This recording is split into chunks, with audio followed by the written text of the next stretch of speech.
Well, that's some interesting lighting patterns I'm having there. Let's see.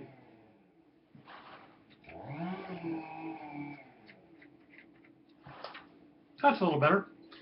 Welcome to Justice 222 Research Methodology for fall of 2015. Welcome to Alaska. My neighbor is cutting wood. Hopefully the chainsaw is no louder than I am from my home recording studio here today. Let's see, good. It's been a while since I've made one of these. I appreciate you sending emails saying, where in the world's the lecture? And we missed the lecture. And some of you went back and found the old lectures from last year's from this, which you could certainly do. It's the exact same book. The chapters are the same. You can watch what I said last year. Hopefully I'm not contradicting myself. It'd be really, really bad if last year I said up was down and this year I told you down was up, and so I guess that's something that I'll have to fear if I leave those up, but they are there. Some of you went and found the old ones. I've been on the road a little bit. It's difficult doing these from my home recording studio. It's even harder doing them on the road from a motel room. The first couple of weeks have been kind of a drift. You've kind of had it easy these first couple of weeks.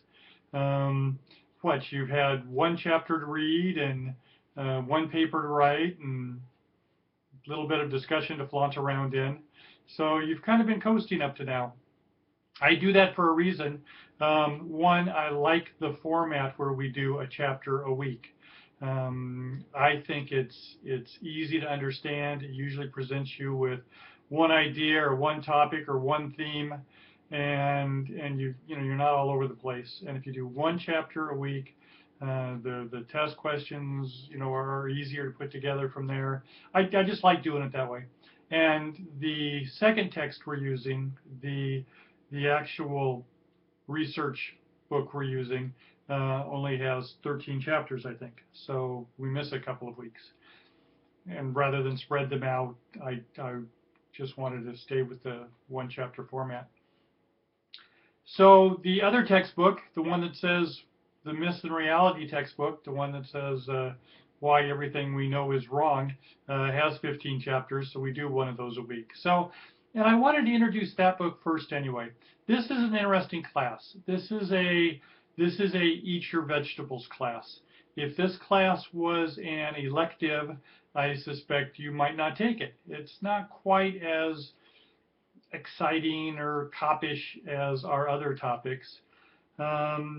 It's required because when we designed this program to flow straight into UAF's bachelor program, where you go straight into UAF as a junior after you get this degree, we needed this class to make that transition happen. They required it. So it's important there.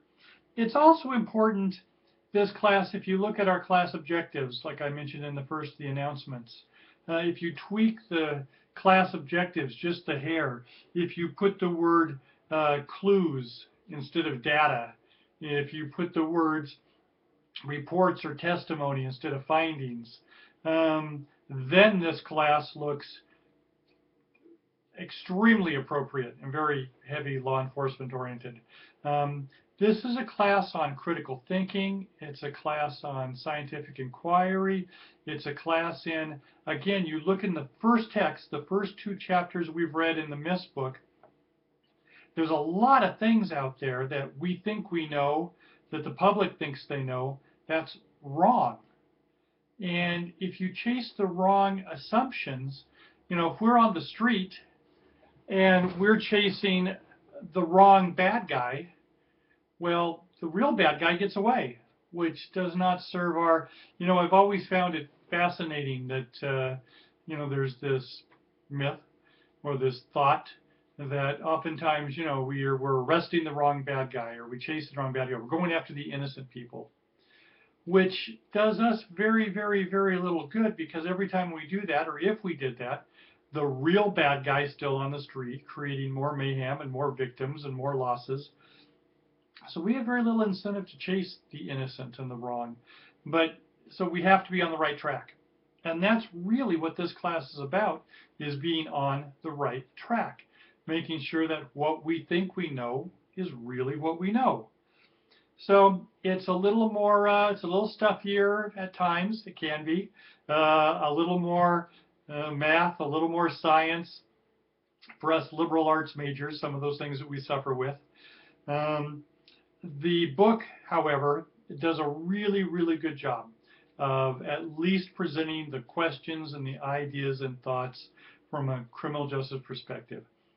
At least when we have to come up with surveys and ratios and standards and findings, we're doing it with a backdrop of prison counts or crime rates or something that makes sense to us. We understand the question at least, we understand the background at least, and so that makes the process a little easier. So the book does a really good job at that. You can thank me. For those of you taking the constitutional law class, the criminal procedures class, and you're using that $5,000 book, which is such a good book. I used it anyway, but it's so expensive.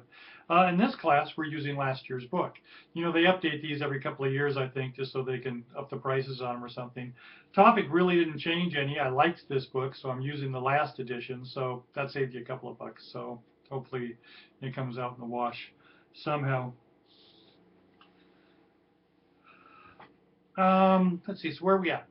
So this chapter, this week, we're heading into both the Myths and Reality books and the research methodology text.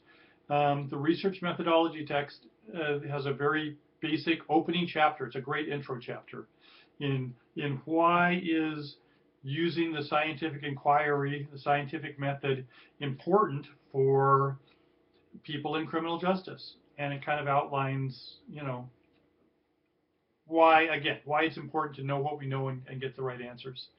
You know, we had an officer here who every single night, you could just set your clock by him.